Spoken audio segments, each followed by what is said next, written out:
गया से सांसद और केंद्रीय मंत्री जीतन राम मांझी ने आज जो बयान दिया है ये बहुत ही शर्मनाक बयान है। अब ज़रा सोचिए कि दलित समाज से आने वाले सांसद जीतन राम मांझी ने मुसलमानों को किस तरीके से गाली दी है, और सिर्फ मुसलमानों को ही नहीं बल्कि पटना के गर्दनी बाग में वक्फ बिल के खिलाफ जो लोग बैठे थे वो हमारे उलमाए किराम थे।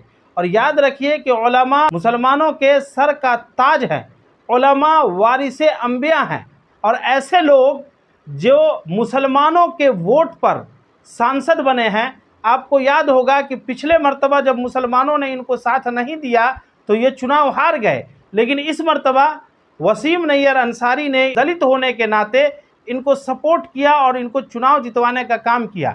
और आज ये इसी मुसलमानों को गाली दे रहे हैं और उनको कठमुल्ला कह रहे हैं।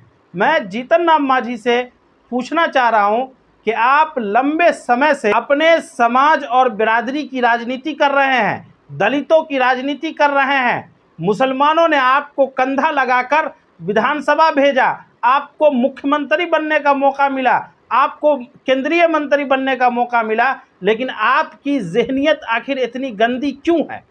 या फिर एनडीए का हिस्सा होने की वजह से भाजपा के दबाव में आकर आप मुसलमानों को गाली देने का काम कर रहे हैं?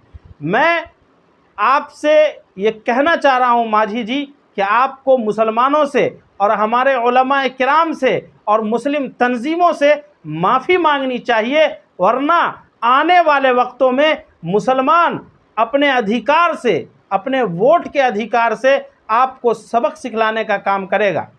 आप जैसे लोग जो मुसलमानों के सहारे पर राजनीति करते हैं और मुसलमानों के सहारे से विधायक और सांसद बनते हैं, लेकिन आप जीतने के बाद, सत्ता में आने के बाद मुसलमानों को गाली देने का काम करते हैं, ये निहायत ही शर्मनाक है। आपको ये भी बताना चाहिए कि आप जिस समाज की राजनीति करते हैं, आप खुद मुख्यमंत्री बन गए, मंत्री बन गए, बेटा को, दामाद को और परिवार के कितने सदस्य को, बहू को आपने राजनीति में उतार दिया, लेकिन आपने अपने समाज को क्या दिया?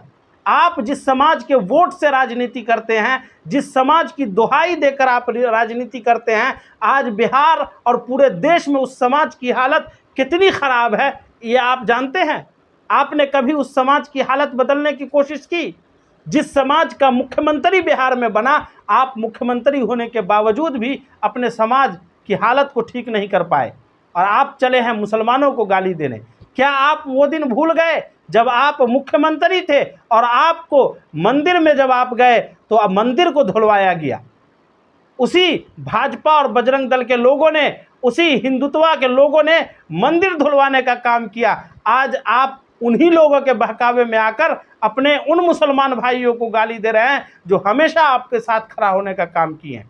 इसलिए हम आशा करते हैं कि माननीय मंत्री जी को इस बात का एहसास होगा और इस बात का एहसास होना भी चाहिए, और उनको उसी तरीके से, जिस तरीके से ऑन कैमरा उन्होंने गाली देने का काम किया है, मुसलमानों के अपमान करने का काम किया है, उलमा की इज्जत को उछालने का काम किया है, मुस्लिम तंजीमों पर उंगली उठाने का काम किया है, वो उसी तरीके से ऑन कैमरा आकर माफ़ी मांगेंगे बिहार और देश के मुसलमानों से। वरना आने वाले वक्त में मुसलमान आपको अपनी ताकत का एहसास दिलाएगा, और सिर्फ मुसलमान ही नहीं बल्कि देश और संविधान पर भरोसा रखने वाला हर नागरिक जो देश में अमन और शांति चाहता है, वो आप जैसे लोगों का साथ हरगिज़ नहीं देगा।